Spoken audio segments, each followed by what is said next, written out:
오늘 13장 1절에서 12절까지 있는 말씀을 보더라도 많은 주제들이 나옵니다. 한두 개가 아니죠.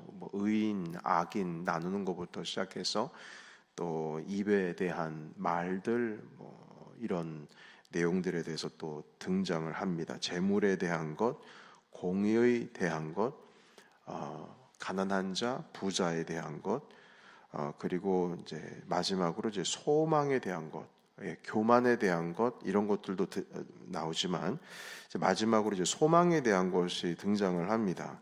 오늘 그 여러 주제들이 있는데 새벽에 한 개 주제씩 다 살펴보기에는 너무 시간이 짧고 해서 마지막 12절에 있는 소망에 대한 주제만 오늘 잠깐 다루고 함께 또 기도하겠습니다. 이 세상에서 가장 비참한 말 중에 하나가 뭘까 하면 소망이 없다는 것이 아닌가, 이런 생각이 듭니다. 여러분, 마음 가운데 소망이 없으면 어떻게 이 세상 살아갑니까? 이 소망이라고 하는 것은 또 다른 말로 꿈이라고도 할 수 있겠는데요. 아직 이루어지지 않은 것, 하지만 내 마음의 어떤 희망입니다. 그래서 여러분, 오늘 본문 12절에 보면 소망이 더디 이루어지면 마음을 상하게 하지만 소원이 이루어지는 것은 생명나무다. 생명나무다. 이렇게 말씀합니다. 그러니까 소망함이 이루어져야 된다라는 말씀을 하시는 것이죠. 자, 그런데 이 소망이 다 같은 소망이 아닙니다. 어떤 소망이 나눠지냐면, 여러분, 우리가 지금 13장 읽고 있지만 앞에 한 두 개만, 앞장으로 한 3장, 석장만 한번 넘겨볼까요? 10장 28절의 말씀 잠깐 보시겠습니다. 10장 28절. 10장 28절 보시면 같이 읽겠습니다. 자, 시작. 의인의 소망은 즐거움을 이루어도 악인의 소망은 끊어지느니라. 아멘. 여기서는 이제 악인의 소망과 의인의 소망으로 지금 나뉘어지고 있죠. 의인이든 악인이든 다 소망을 가지고 있습니다. 그러나 이제 여기서 중요한 것은 무엇이냐면 우리가 어디에 소망을 두느냐에 따라서 의인의 소망과 악인의 소망으로 갈리는 거예요. 여러분, 우리가 어디에 소망을 두느냐라고 했을 때 바로 주 예수 그리스도 안에 소망을 두고 우리 하나님의 마음 안에 소망을 두는, 그것이 바로 의인의 소망이요, 끊어지지 않는 우리의 소망이 되는 것입니다. 빌립보서 2장의 말씀을 한 번만 더 찾아보고 계속 말씀 이어가기를 원합니다. 우리 주님 안에서 가지는 소망이 얼마나 중요한지 함께 나누기 위해서요. 빌립보서 2장 13절의 말씀, 이 말씀도 제가 소망에 대한 말씀을 나눌 때 여러분들과 함께 빌립보서 2장입니다. 2장 13절 많이 여러분들께 소개했던 말씀입니다. 우리 다 같이 빌립보서 2장 13절 우리 같이 읽겠습니다. 자, 시작. 너희 안에서 행하시는 이는 하나님이시니 자기의 기쁘신 뜻을 위하여 너희에게 소원을 두고 행하게 하시나니. 아멘. 여러분, 이 말씀의 뜻은 우리 안에 소원을 두게 하신다. 다시 말해서 소망을 두게 하신다. 그런데 그것은 무엇이냐면 하나님 당신의 뜻을 이루기 위해서 우리 마음에 소원을 두게 하신다는 겁니다. 그래서 우리가 그 소망을 품고 기도하고 노력하고 이루고자 하는 그것으로 말미암아 하나님 아버지의 뜻이 이루어지는 것이죠. 여러분, 그래서 주님께서 우리의 소망을 지지하시는 이유가 있습니다. 그 이유는 우리가 그 소망을 품고 앞으로 나아가면 결국에는 하나님의 뜻이 우리를 통하여 이루어지기 때문입니다. 그래서 주님께서 우리를 지지하시는 겁니다. 여러분, 당신의 사랑하시는 자녀가 품은 꿈은 하나님의 꿈과 다르지가 않습니다. 본질적으로 그렇지 않습니다. 여러분, 안 그렇겠습니까? 하나님의 자녀는 하나님이 품으신 뜻과 그 소망과 다르지 않습니다. 하나님께서 품으신 것을 우리가 그 마음을 알아갈 때 결국 하나님께서 뜻하신 바를 우리가 이루는 겁니다. 주님께서 그래서 무슨 말씀하십니까? 너희는 먼저 그의 나라와 그의 의를 구하라 하셨고, 하나님 예수 그리스도를 통하여서 하나님의 나라에 대한 말씀을 그렇게 많이 하셨습니다. 이 말씀의 뜻은 우리가 인생을 살아가면서 나의 나라, 내 왕국, 내가 주인이 돼서 내가 다스리는 나의 영역, 이걸 넓히라는 의미가 아니라 하나님의 나라, 하나님이 다스리시는, 주님이 통치하시는 그 나라를 우리는 세워야 하는 의무와 사명과 책임이 있는 겁니다. 그래서 우리가 사귐의 기도로 하나님께 가까이 나가게 되고, 사귐의 기도를 통하여서 주님과 친밀해지면 하나님께서 품으신 뜻과 우리가 품은 뜻이 다를 수가 없습니다. 주님을 따라가는 것이죠. 그래서 예수 그리스도께서도 내 이름으로 구하라, 그리하면 그 모든 것 결국 다 이루어진다, 이 말씀을 하시는데, 그 말씀의 의미는 예수 그리스도의 이름으로 기도합니다 라고 하는 그것을 어느 기도에든 다 붙이면 수리수리 마수리처럼 이루어진다라는 뜻이 아닙니다. 그 말씀의 뜻의 앞뒤 맥락을 살펴보시게 되면 결국 나의 계명을 지켜라 하시는 그 말씀이거든요. 그러니까 주님의 뜻을 품은 자가 당연히 하나님의 지지를 받으죠. 내 안에 예수 그리스도로 가득한데 어떻게 다른 것이 나올 수가 있겠습니까? 그래서 그리스도인들이 예수 그리스도의 이름으로 주님께 구한다라고 하는 것은, 그 의미는 그 구하는 그 내용과 그 자체가 아버지의 뜻과 아버지의 마음과 별다를 바가 없다는 겁니다. 그러니까 주님의 이름을 붙인다는 건 그거예요. 여러분, 만약에 어느 누군가가 제 이름으로 자꾸 행세하고 다니고, 목사님이 그러셨어, 주목사님이 이거 하라고 그러셨거든, 이렇게 제가 말하지도 않은 것 가지고 그런 얘기하고 다니면은 저 엄청 화를 낼 겁니다. 내가 언제 그랬냐고. 그 말은 무슨 뜻이냐면 제가 그것과 상관이 없다는 거예요. 그러나 우리 목사님도 그런 마음이실 거야 라고 하면서 제 마음을 아시는 여러분들께서 제가 늘 하는 말 있지 않습니까? 예. 그 말씀 가운데 따라간다면은 우리 김성수 목사님께서도 그러시거든요. 다 우리 찬양팀 모이고 그러면 전날에 했던 설교 말씀이나 이런 것들을 함께 나누면서 우리 교회의 비전이나 이런 것들을 이렇게 항상 제시해 주시면서 길들을 보여주시면서 찬양팀을 양육하고 끌고 나가고 있습니다. 그러면 감사한 거죠. 그러나 어디서 제가 말도 안 했는데 목사님의 뜻이 이걸 거예요 라고 한다면은 제가 그걸 어떻게 지지합니까? 저랑 전혀 상관이 없는 거예요. 제가 어떻게 그거를 제가 지지할 수가 있겠어요? 그러나 우리 모든 그리스도인들이, 예수 그리스도를 믿는 자들이 당연히 하나님의 자녀라면 주님의 마음에 품은 뜻을 우리가 같이 품어야 되는 겁니다. 그리고 나아간다면 지지할 수밖에 없죠. 우리 주님께서 왜 지지를 못하십니까? 지지를 하시죠. 저도 마찬가지예요. 저 부교육자 때 말입니다. 성탄절에 어떤 행사를 하나를 기획을 해야 되는데 그게 예산이 거의 한 5,000불에서 10,000불 드는 예산이었어요. 그런데 제 별명이 뭐였습니까? 부교육자 때 망아지라고 그러지 않았어요? 제가 여러 번 말씀드렸는데 펄짝펄짝 뛰어다니면서 기획안을 작성을 했어요. 그리고 나서 목사님께 드렸습니다. 그런데 교육자들이 그랬어요. 이게 통과될 가능성이 있겠느냐, 이 기획안이. 지금 교회 성전 짓는다고 해서 다 동결이 되었고 더 이상 예산 만약에 이걸 써야 된다면 부장들이 다 책임을 져야 되는데 주목사님 이게 통과될 가능성이 있겠습니까? 일단 보고는 드려봐야죠.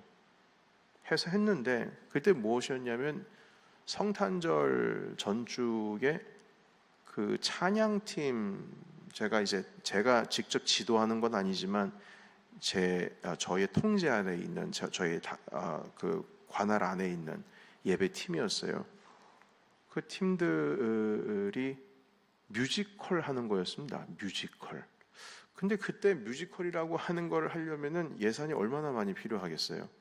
뭐 마이크에서부터 시작해서 옆에 있는 방송국에서 무선 마이크를 빌려와야 되고, 뭐 뒤에 데코레이션도 해야 되고, 뭐 옷도 꾸며야 되고, 연습 시간도 있어야 되고. 그래서 한 2달 남겨놓고 그걸 진행을 했나요? 결국에는 어떻게 했냐면은 목사님께 말씀드렸어요. 목사님, 성탄절을 기점으로 성도님들이 얼마나 마음이 이렇게 하나로 만들 수 있는 기회가 얼마나 이 기회입니다. 이때에 이웃들을 초청하고 예수님 믿지 않는 사람들을 초청해서 우리 교회가 성탄절날 이렇게 기쁘고 감사한 축제를 한다라고 한다면, 믿지 않으신 분들, 그리고 우리 그때 불신자들을 대상으로 하는 알파라고 하는 훈련 프로그램들 하고 있었거든요. 그분들 초청하면 정말 좋을 것 같습니다 라고 해서 목적을 믿지 않은 그리스도인을 믿지 않은 사람들을 초청하는 것으로 가닥을 잡았어요. 어떻게 된 줄 아십니까? 그냥 통과됐습니다. 왠 줄 아세요? 제가 섬기고 계셨던 담임 목사님은 예수 그리스도를 믿지 않는 자들을 향한 마음이 당신이 가지고 있는 마음의 80-90%였거든요. 그러니까 제 말은, 지금 드리고 싶은 말은, 아버지의 뜻과 우리의 마음이 합해지면 우리가 드리는 기도가 땅에 떨어질 수가 없습니다. 믿으십니까? 오늘 말씀 보세요. 주님께서 2장 13절에 있는 말씀, 2장 13절에 보면, 너희 안에 행하시는 이는 하나님이시니 자기의 기쁘신 뜻을 위하여 너희에게 소원을 두고 행하게 하신다. 소원을. 중요한 것은 내가 소망을 품고 있는데 이 소망이 예수 안에 있느냐, 아버지 안에 있느냐, 아니면 밖에 있느냐, 그 문제입니다. 아까 읽었듯이 의인의 소망은 즐거움을 이루지만 악인의 소망은 끊어진다 했습니다. 왜 끊어집니까? 주님의 마음이 거기 안 담겨 있으니까 그런 거예요. 악인의 소망은 끊어집니다. 언젠가는 소멸됩니다. 그러나 의인의 소망은 즐거움을 이룹니다. 여러분, 우리가 세상을 살아갈 때 똑같은 일을 하거든요. 뭐 똑같은 일이라고 하는 거는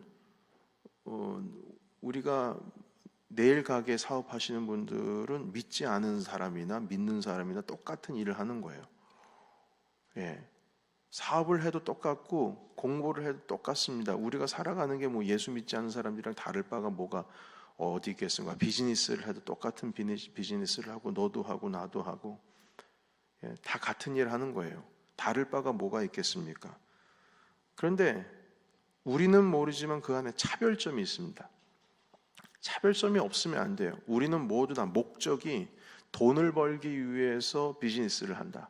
내가 먹고 살기 위해서 비즈니스를 한다. 결론적으로 그렇게 되겠죠. 그러나 거기에 우리 예수 그리스도를 믿는 자들은 차별성을 둬야 됩니다. 어떤 차별성이냐? 우리가 품고 있는 꿈과 비전과 소망이 지금 내가 하고 있는 이 일이 어디에 있냐는 겁니다. 어디서부터 시작됐냐는 거예요. 그게 너무나 중요합니다. 여러분, 제가 어릴 때 꿈이 목사였습니다. 그런데 이 목사라고 하는 꿈이 대학교 들어가서 흔들리기 시작합니다. 이 흔들린다는 뜻은 내가 목사가 안 되겠다는 뜻이 아니라 이게 아닌데 이거였어요. 이게 뭐냐면 목사는 직업이지 꿈이 아니에요. 여러분 이해가 되십니까? 그건 직업이에요. 꿈이 아니라고요.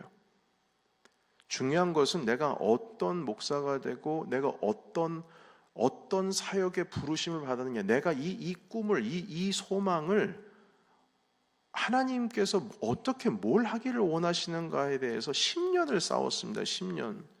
이건 여러분들께 여러 번 말씀드렸을 거예요. 심지어 신대원에 들어가서도 내가 목사가 되는 건 맞는데 내가 어디에 소망을 품어야 될지에 대해서 갈팡질팡 모르고 있으면서 찾았지 않습니까? 그래서 2005년도 겨울에 제가 제2의 회심했다는 말씀도 여러분께 드린 적이 있습니다. 그 찾은 거거든요. 그때 뭔지를 찾은 거예요. 여러분, 우리가 똑같은 일을 합니다. 뭐 믿는 사람이나 믿지 않는 사람이랑 똑같아요. 그러나 분명한 것은 하나님 마음에 우리가 있어야 된다는 겁니다.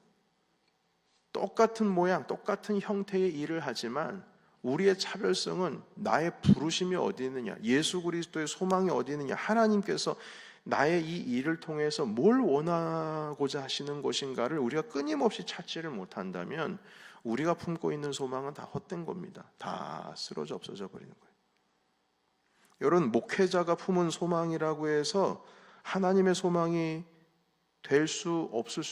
되지 않을 수도 있습니다. 교회가 품은 비전이라고 해서 모두 다가 하나님의 마음을 품은 비전이라고 말할 수도 없어요. 그 목회자의 마음에 하나님의 부르심, 그 비전, 주님의 품으신 소망이 있느냐, 그 안에 지금 목회자가 있느냐 없느냐에 따라서 그게 하늘의 소망인지 아니면 개인의 야망인지 세상의 소망인지 판가름이 되는 겁니다. 그 판단은 주님께서 하시겠죠. 주님이 아시겠죠. 여러분, 그래서 오늘 잠언서 13장 12절에 있는 말씀하시는 그 소망은 하나님의 은혜, 주님의 마음 가운데 있는 소망입니다. 의인이 품고 있는 소망을 말씀하시는 거예요. 그 소망을 이룰 때 그게 생명나무가 되는 겁니다. 여러분, 그래서 오늘 두 가지 조건이 존재합니다. 먼저 소망을 품을 때 하나님께서 품으신 소망을 내가 이루기 위해서 내가 지금 하나님의 마음 안에 있는지를 봐야 하고, 그리고 그 하나님의 마음 안에 우리가 있다면 우리는 꿈을 많이 꿀수록 좋습니다. 왠 줄 아십니까? 우리가 그 큰 꿈을 꾸면 꿀수록 하나님의 나라가 확장이 되고 주님의 뜻이 우리의 소원을 통해서 이루어지기 때문입니다. 큰 꿈을 가지시기 바랍니다. 우리 교회도 소망이 커야 돼요. 꿈이 커야 됩니다. 그러나 그 꿈은, 그 비전은 우리 개인에서 시작된, 야망에서 시작된 우리의 바벨탑 쌓듯이 이름을 쌓기 위한, 넘치는 교회 이름을 쌓기 위한 소망이 아니라 이 땅을 향한 하나님 아버지의 마음이 펼쳐지는 소망이 되어야 될 줄로 믿습니다.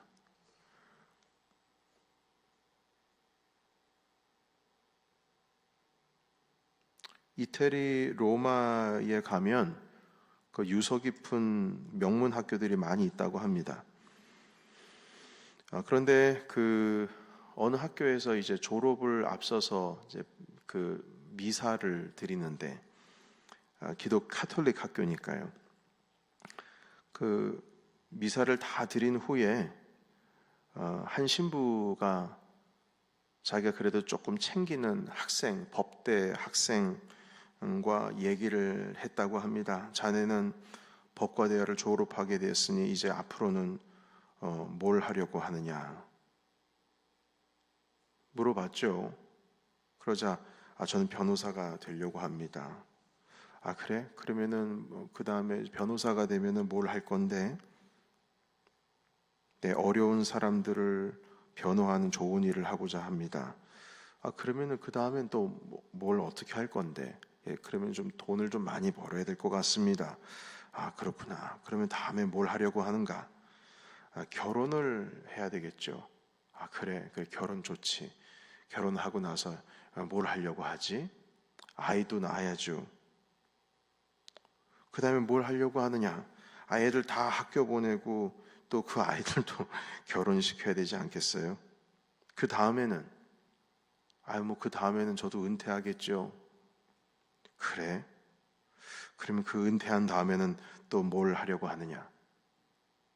세계 여행을 좀 많이 다니면 좋을 것 같습니다. 그 다음에 또 뭘 하려고 해?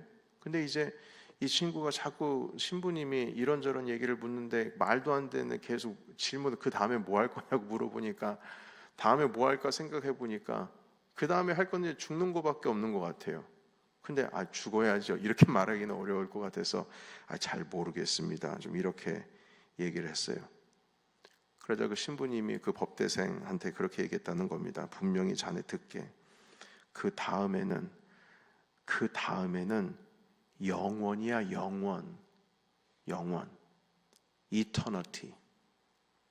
죽음이 아니라 영원의 세계로 들어가는 일밖에 안 남았다는 거야. 그러니까 이 말씀을 하는 이유는 네가 지금 세상으로 나가는데 결국엔 그 모든 일들이 너의 영원을 준비하는 일이라고 그 얘기를 하려고 그런 말씀하신 거예요.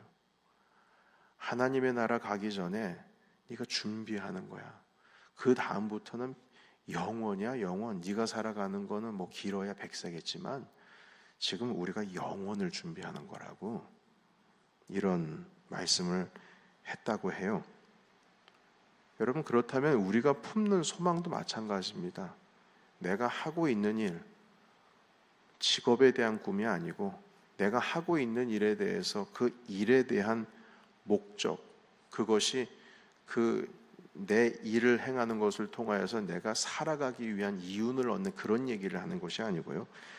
우리 가운데 정말 소망이 있다면 이 일을 통해서 주님께서 뭘 원하시는지, 종교개혁의 핵심 사상이 그것이었습니다. 사람이 어떤 일을 하든 그 모든 일이 성직이라고 했어요. 존 칼뱅이라고 하는 그 켈빈 종교개혁자가 우리 장로교회 또한 기초가 되기도 하죠. 말씀하셨어요. 그래서 그가 다스리고 있는 그 교회와 주변에 있는 제네바라고 하는 도시는 상공업 활동에 엄청나게 부흥이 이뤘습니다. 왜냐하면 거기에 있는 도시에 있는 모든 사람들은 켈빈 그 목사님의 지도를 받았는데 어떤 지도를 받았느냐면 당신들이 있는 그곳이 다 성직입니다. 무슨 일을 하든 성직입니다. 무슨 일을 하든 하나님의 마음을 품으십시오. 당신이 하고 있는 일은 신성한 일입니다. 나만 신성한 게 아닙니다. 당신의 일이 신성한 거예요. 우린 다 같은 왕 같은 제사장입니다. 하나님의 뜻을 이루고 하나님의 소망을 이루는 사람들입니다. 주일마다 그 설교를 하는 거예요. 그러니까 마국간에서 말발굽 만드는 대장장이부터 시작해서 과일 가게 아저씨, 옷 가게 아저씨, 다 할 것 없이 내가 하나님의 부름을 받아서 이 일을 하고 있다고 하니까 그 일 가운데 그냥 대충 할 수가 없는 거예요. 그래서 어느 도시보다도 부흥되고 경제적인 활동이 강했던 도시가 당시 제네바라고 합니다. 여러분, 우리 마음 가운데 여러분 어떤 소망을 품고 계십니까? 우리는 예수 그리스도 안에 있다면 주님의 마음을 품은 그 꿈을 꿔야 될 줄로 믿습니다. 그 꿈이 이루어질 때 그게 생명내입니다. 의인의 꿈은 우리에게 즐거움이 있지만 악인의 소망은 결국 끊어진다. 잠언서 10장에 있는 말씀 오늘 함께 또 읽었었죠. 자, 이 모든 말씀을 붙드시고 오늘도 하나님의 꿈을 이루시는 여러분들의 삶이요 또한 우리 교회가 되시기를 예수님의 이름으로 축복합니다. 아멘. 기도하겠습니다. 하나님 아버지, 오늘 주신 말씀